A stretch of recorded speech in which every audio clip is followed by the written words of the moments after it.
안녕하십니까 할러님들, 강원국입니다. 네, 제가 최근에 비트코인 영상을 많이 올리고 있는데 그거보다 100만 배 더 중요한 게 하나 있죠. 그것이 바로 무엇인가. 네, 제가 그것을 알기 위해서 2년 전부터 목 빠지게 기다리는 책이 하나 있었는데 네, 그 책이 드디어 6월 25일에 영어로 발간이 되었습니다. 이거 홍보 아니에요. 그래서 자, 그 책이 무엇인가. 특이점이 온다라는 책이 있거든요. 이 책이 2005년에 나왔습니다. 레이 커즈와일이라는 사람이 쓴 책인데요.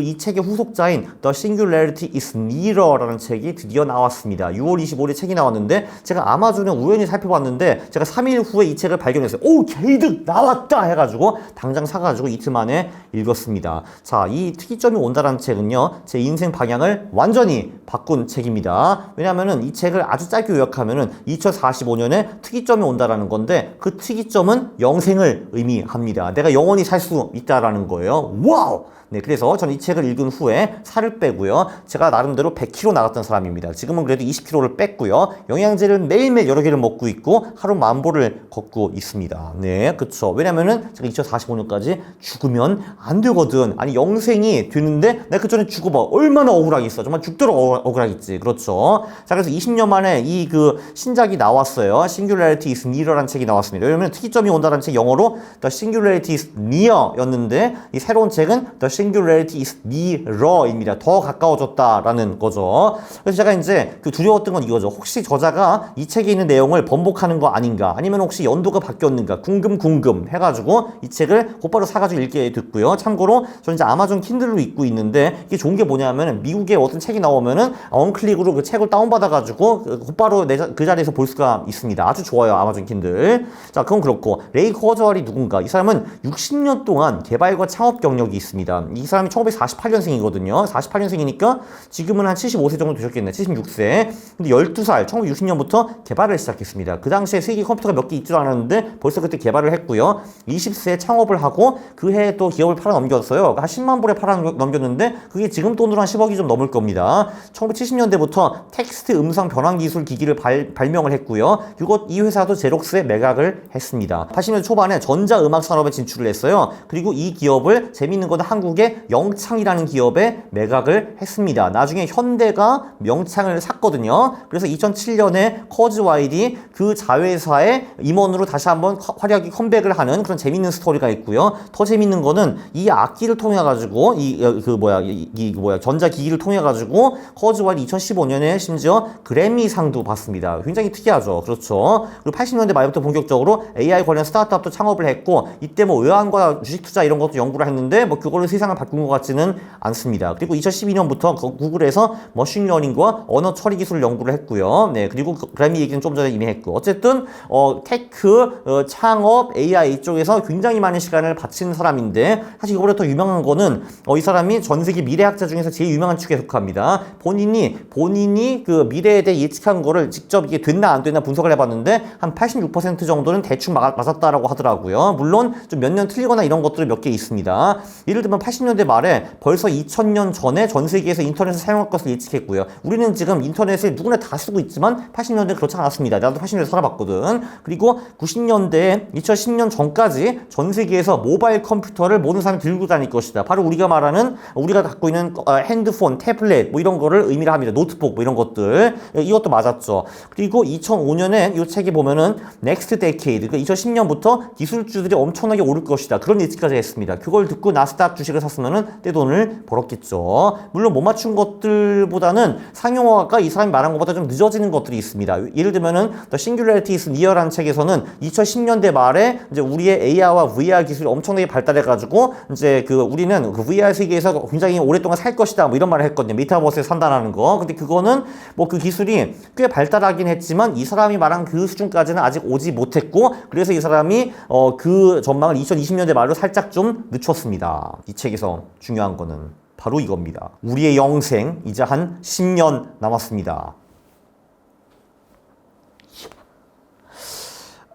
2020년대에는 인생 연장의 2단계로 넘어가게 됩니다. 참고로 1단계는 라이프 스타일 변화, 운동 막 하는 거, 식단, 영양제, 지금 우리가 하고 있는 것들 있잖아요. 이런 것만 해도 잘 아시겠지만 우리가 건강하게 좀 더 오래 살 수 있고 수명이 늘어납니다. 오케이, 1단계고요. 자, 2단계는 AI와 바이오 기술의 융합 코로나입니다. 이건 이미 진행이 되고 있습니다. 사실 저는 그게 늘 궁금했어요. 아니 코로나 터졌을 때 백신이 어떻게 이렇게 빨리 나왔을까 궁금했거든요. 아 여기서 답변이 나오더라고요. AI가 만든 겁니다. 이게 모더나에서 그 딥러닝으로 몇 천만 개 콤비네이션을 척척 돌렸는데 이틀 만에 진짜 딱 이틀 만에 백신이 나왔다고 합니다. 아 지금 이 바이러스는 요 백신이 맞습니다라고 딱 해가지고 모더나에서 나와가지고 그렇기 때문에 그거를 아주 신속하게 만들어가지고 팔고 이제 찌른 거예요. 저도 이제 놀랐거든요. 보통은 백신을 만들 때 최소 4년, 보통은 10년 정도 걸리는데 어떻게 이렇게 빨리 나왔을까? 저도 궁금했는데 거기 솔루션이 들어가 있더라고요. 지금까지 제약 개발은요 트라이얼 앤 에러였습니다.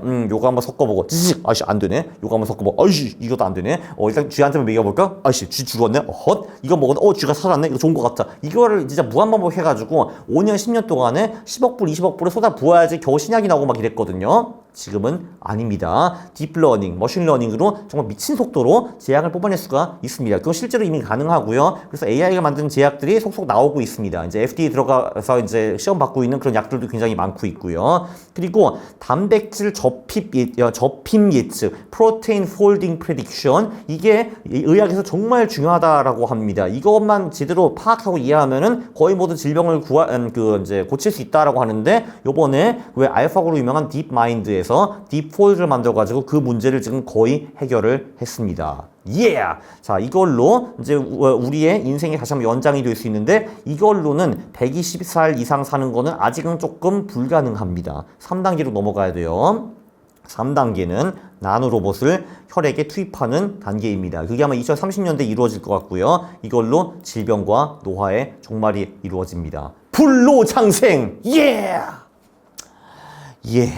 자, 그 실시간 세포 단위 유지 보수가 가능합니다. 지금 사실 의사들도 우리 몸에 대해서 모르는 것이 너무 많거든요. 2030년대까지는 일단 여러 가지가 이루어집니다. 일단 컴퓨터가 튜링 테스트를 통과할 겁니다. 튜링 테스트라는 거는 AI가 그 우리의 인간의 지능을 모든 면에서 넘어선다라는 걸 의미를 해요. 엄밀히 말해서 튜링 테스트라는 거는 이제 대화를 할 때 이게 지금 컴퓨터인지 인간인지 구분을 못할 정도의 대화 실력을 가져야지만 튜링 테스트를 통과하는 건데 아직 GPT는 그걸 통과하지 못했습니다. 예를 들면 이런 거 있잖아요. 내가 3759 곱하기 2348 물어보잖아요. 컴퓨터는 답변을 알죠. 1초 만에 뱉어낼 수 있습니다. 근데 1초 만에 그 답변을 뱉어내면 내가 금방 알죠. 아 저거는 인간이 아니구나. 저 컴퓨터구나 알고 있거든요. 그러니까 컴퓨터가 오히려 자기가 실력이 없는 척 우리를 속여야 됩니다. 3750 곱하기 2749요? 그러면은 뭐 대충 3000 곱하기 2000이니까 한 600만 700만 정도 아닐까요? 이런 식으로 답변해야지 정답이거든요. 이 정도 레벨이 들어가야지 튜링 테스트를 통과하는 건데 그거를 우리는 2029년으로 보고 있습니다. 그 레이 커즈와일이 2005년 책에서 2029년에 튜링 테스트 통과할 것이라고 했는데 그때 사람들이 안 믿었어요. 2040년도 50년대를 바라봤는데 GPT 나오고 나서 이제 거의 대부분 사람들이 2026년에서 2029년 요때 튜링 테스트를 통과할 것이다라고 지금 보고 있습니다. 어쨌든 그러면 이제 AI가 우리의 지능을 넘어서게 되고요. 네, 그리고 2030년대까지 나노 기술이 발달을 하고 네, 그리고 그 우리 두뇌 이거를 세포 단위, 원자 단위까지 속속하게 이해할 수 있어가지고 우리 몸을 자동차 고치듯이 부품 고치듯이 이 나노 로봇이 뜯어 고칠 수 있다라고 합니다. 그리고 그것뿐만이 아니에요. 그래서 이제 우리 몸뿐만 아니라 정신도 수리할 수 있습니다. 사실 우리 정신병도 우리 두뇌에 뭐가 문제가 있는 거잖아요, 사실. 네, 그것도 다 고칠 수가 있습니다. 그리고 그것뿐만 아니라 극단적인 신체 변화도 가능합니다. 나 눈 좀 작은데 좀 크게 해줄래? 하면 나노 로봇이 삐삐삐 크게 만들 수가 있고요. 그리고 몸의 강화도 가능합니다. 제가 이걸로 벽을 뚫을 수도 있겠죠. 그리고 내키면은 오늘은 마이클 잭슨처럼 살다가 이제 별로네 해가지고 그 다음 날에는 그 아이유처럼 이제 모습을 바꾸는 겁니다. 그것도 가능해진다라고 하고요. 그리고 우리 두뇌를 클라우드에 연결시킬 수가 있습니다. 상상 한번 해보세요. 당신 두뇌를 가지고 이 전 세계에 있는 인터넷 지식을 섭외하고 그리고 AI의 연산 속도로 당신이 생각을 할 수 있는 겁니다. 어메이징하지 않습니까? 이거 지금 사실 근데 이게 엄청 놀랄 필요도 없습니다. 당신도 지금 당신 핸드폰 그거 하나 가지고 50년대 전 인간보다 수천 배의 능력을 벌써 발휘할 수가 있습니다. 왜냐면 당신이 요거 하나만 핸드폰 하나만 있어도 이 세상에 있는 모든 언어를 번역할 수가 있지. 그 세계 1위보다 체스를 더 잘 둘 수도 있죠. 엄청난 계산을 할 수도 있지. 그리고 인터넷에서 모든 지식을 끌어낼 수 있잖아요. 근데 이게 한마디로 요 핸드폰이 당신의 두뇌로 들어온다. 이렇게 생각하시면 될 것 같습니다. 그게 2030년대. 이때부터 불로장생이 가능해집니다. 질병과 노화가 사라집니다. 근데 아직 영생은 아니야. 영생은 2040년대. 영생의 레벨에 도달할 수 있습니다. 자, 2040년대에는 우리 두뇌 전체를 데이터를 파일로 클라우드에 업로드하고 몸을 바꿔갈 수가 있습니다. 왜냐면은 이 그 나노로봇 같은 경우는 일단 그 질병과 노화는 안 걸리는데 내가 사고를 당해서 죽었다 하면 그거는 이렇게 복구가 불가능할 수가 있거든요. 2040년대부터는 그것까지 가능해집니다. 우리가 더 이상 몸뚱아리를 필요하지 않게 돼요. 네, 그래서 이제 우리 영혼이 되었든 기억이 되었든 자아가 되었든 이거를 부활시킬 수가 있습니다. 영생. 네, 두뇌와 AI 클라우드와 결합의 완성을 하고요. 이제 우주 문명 진화의 5단계 완성이 됩니다. 1단계는 우주의 탄생, 2단계는 생명의 탄생, 3단계는 두뇌의 탄생, 4단계는 인간의 탄생, 5단계는 인간과 AI의 융합. 입니다. 할렐루야. 참고로 뉴랄링크 테슬라가 아니라 그 일론 마스크의 뉴랄링크에서 2023년에 인간 실험을 이미 시작을 했고요. 쥐와 원숭이로는 벌써 상당히 훌륭한 결과를 이미 보내준 걸로 알고 있습니다. 그리고 이제 우리가 이런 걸 걱정할 수가 있죠. 부자들만 이런 기술을 누리는 것이 아닌가. 천만의 말씀입니다. 핸드폰 같은 거 봐도 기술이 어떻게 퍼지나 알 수가 있습니다. 일단은 부자들이 이 기술을 비싸게 먼저 쓴 다음에 결론적으로 그 기술의 가격이 점점 더 싸지기 때문에 한 5년 10년 지나면은 지구 전체 인구가 다 쓸 것이다. 뭐 이런 겁니다. 이 보면요. 기본적으로 우리의 계산 속도, 연산 속도가 지금 16개월에 2배가 되고 있습니다. 그래서 지금 기하급수적인 성장이 이루어지는 거죠. 자, 이게 무슨 공상과학이냐 할 텐데 인간은 바로 이 기하급수적 성장을 이해할 수가 없습니다. 16개월에 2배로 이제 연산 속도가 증가를 하는데 AI를 가능하게 하는 두뇌를 모방한 딥러닝 기술 같은 경우도요. 사실 몇십 년 전에 벌써 이론은 다 나왔는데 2010년대가 돼야지 비로소 그거를 이제 그 뒷받침할 수 있는 연산력이 이제 마련해지고 그때부터 AI 기술이 발달하게 된 겁니다. 예, 이 디지털 세계의 기하급수적 성장 이거는 벌써 몇십 년 전부터 이루어지고 있었는데 이제 이게 아날로그 세계로 넘어옵니다. 그리고 아날로그 세계는 사실 이게 보면은 그 기하급수적 성장이 아니라 이제 직선적 성장이었는데 이제 아날로그에도 기하급수적 성장이 온다라고 하고요. 그리고 이 기하급수적 성장의 가파른 구간 그러니까 보면은 기하급수적 성장이 처음엔 엄청 더뎌 보이잖아요. 엄청 더뎌 보이는데 어떤 시점을 뚫으면 이때부터 미친 듯이 올라가기 시작하잖아요. 근데 우리는 대충 한 이쯤 와 있다라는 겁니다. 그래서 사람들은 이 기하급수적 성장을 이해를 못하고 성장이 이렇게 이제 직선적으로 이루어질 거라 생각을 하는데 실제로 이제 우리는 이렇게 발전할 것이다라는 거고요. 그래서 사람들 놀라겠죠. 와, 왜 이렇게 세상이 빨리 변하지라고 하는 건데 원래 이런 겁니다. 기하급수적 성장. 금융에서는 복리라고 하기도 하죠. 그래서 2030년대 인류는 풍부함의 시대, the age of abundance에 도달할 겁니다. 일단 모든 상품 서비스에서 엄청난 디플레이션이 이루어질 겁니다. 전 인류가 지금 우리가 현재 사치스럽다고 생각하는 생활 수준을 누리게 될 것입니다. 어떻게 되니까? 일단 3D 프린팅 기술이 엄청 발달해가지고 모든 상품을 한 1kg에 200원 가격으로 생산할 수 있다고 합니다. 거의 모든 것을. 옷이나 집 같은 것도요. 제가 대충 계산해 봤어요. 뭐 이런 거 만드는데 1000만 원 들겠네. 뭐 이런 집이나 차 같은 거 만드는데. 네, 그리고 이제 식품, 영생하는 사람들이 많아질 거 아니에요. 일단 수직 농업이라는 게 있습니다. vertical farming. 그러니까 지금은 우리가 농사를 할 때 한 층에서만 짓는데 층 지어가지고 그 작은 공간에 훨씬 더 많은 이제 그 식물을 만들어낼 수 있는 그런 걸 말하는 거죠. 그리고 인공 고기. 사실 이게 고기라는 것이 동물을 죽여야 되는 것도 좀 고통스럽고 얘네들이 또 환경을 엄청 더럽히거든요. 그래서 인공 고기 이런 걸로 친환경 그리고 매우 싼 식재료가 만들어질 거라고 합니다. 요 두 개를 통해 가지고요. 에너지는 사실 태양광이 우리가 충분히 있는데 우리가 잘 못 쓰고 있는 거거든요. AI가 태양광 에너지 효율을 극대화하고 에너지 저장 기술을 발전해 가지고 이걸로 노 프로블em 끝. 친환경 에너지 완료. 왜냐면 지금 태양광으로 우리 지구의 에너지 그 10,000배 이상을 만들 수 있거든요. 우리가 필요한 걸 10,000배 이상 만들 수 있습니다.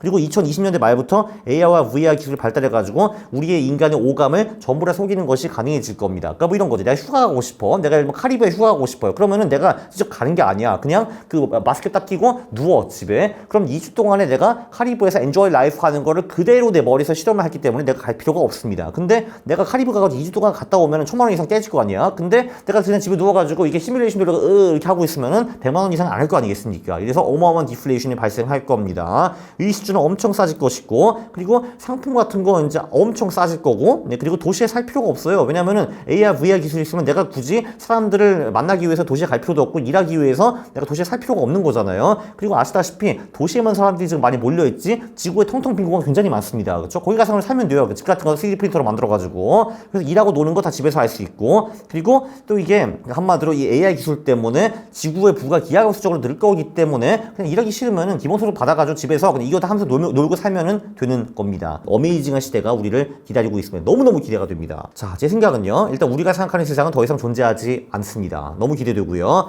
100년이 아니라 100만 년을 살면은 난 도대체 어떤 차원에 도달할 수 있을까? 너무 기대가 됩니다. 그리고 그냥 100만 년을 사는 게 아니라 AI가 내 두뇌에 붙은 건강한 몸으로 영원히 내가 할 수 있는 거 하면서 사는 거야. 희열에 떨립니다.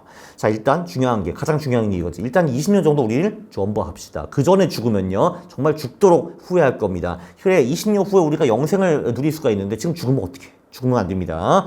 네, 그래서 생계를 위한 노동은 끝이고요. 이제 우리 인생의 의미가 무엇인가 이런 걸 또 고민을 해봐야 됩니다. 물론 내 AI와 내 두뇌가 합쳐가지고 찾아주겠죠. 저한테 미닝을 찾아줄 겁니다. 그리고 저는 인류와 AI 융합은 필연이라고 봅니다. 이거를 인류가 성공해서 번창하고 번영하거나 이거를 실패하면은 저는 솔직히 인류가 멸종해야 된다고 생각을 합니다. 왜냐하면은 그 AI가 우리보다 모든 것을 잘하는데 우리가 존재할 이유가 사실 뭐가 있습니까? 우리가 진화해서 뒤떨어지는 거잖아. 그러면 인류의 멸종이 맞다고 봅니다. 근데 우리가 멸종되기 싫잖아. 그렇기 때문에 우리는 필연적으로 AI와 합쳐야 된다고 봅니다. 자, 요약. AI와 인류 하나가 된다. So good. 자, 2020년대 언어 장벽이 사라질 거고요. 뭐 지금도 뭐 사실 구글 트랜스레이트 이미 다 돼 있잖아. 그죠? 그리고 AI 기반 의약품들이 나오기 시작하고 AI, VR 기술이 급발전할 거고요. 아날로그 기술이 정보 기술화가 된다. 이건 뭐냐면 기하급수적인 성장이 가능해진다라는 거고요. 2030년대 나노로봇 도입으로 불로장생, 두뇌와 클라우드 연결, 인류의 의식주 문제 해결 및 급격한 생활 수준 증가, 모든 상품이 엄청나게 싸지게 된다. 지금 디지털 서비스도 거의 다 공짜잖아요, 사실. 상품이 똑같이 된다. 라는 겁니다. 3D 프린팅 기술. 2040년대 두뇌의 완벽한 클라우드 업로드와 영생. 그 다음에 인류의 다음 목표를 찾아야겠죠. 저게 사실 지금 3대 인류의 과제가 그 영생 그리고 신격화 행복인데 그 영생과 신격화는 대충 된 것 같고 근데 인간이 행복을 찾을 수 있을까? 그게 이제 다음 스텝일 것 같습니다. 왜냐면 사실 지금 인류는 100년 전 인류보다 수십 배 더 잘 살고 능력은 수천 배인데 행복 지수는 똑같잖아요. 그죠? 100년 전과. 그래서 이거를 우리가 찾아야 된다고 생각을 합니다. 근데 여러분들도 의견 있으시면 댓글에 남겨주시죠. 구독과 좋아요 부탁드립니다. 싫어를 누르시면 제가 매우 싫어합니다. 감사합니다.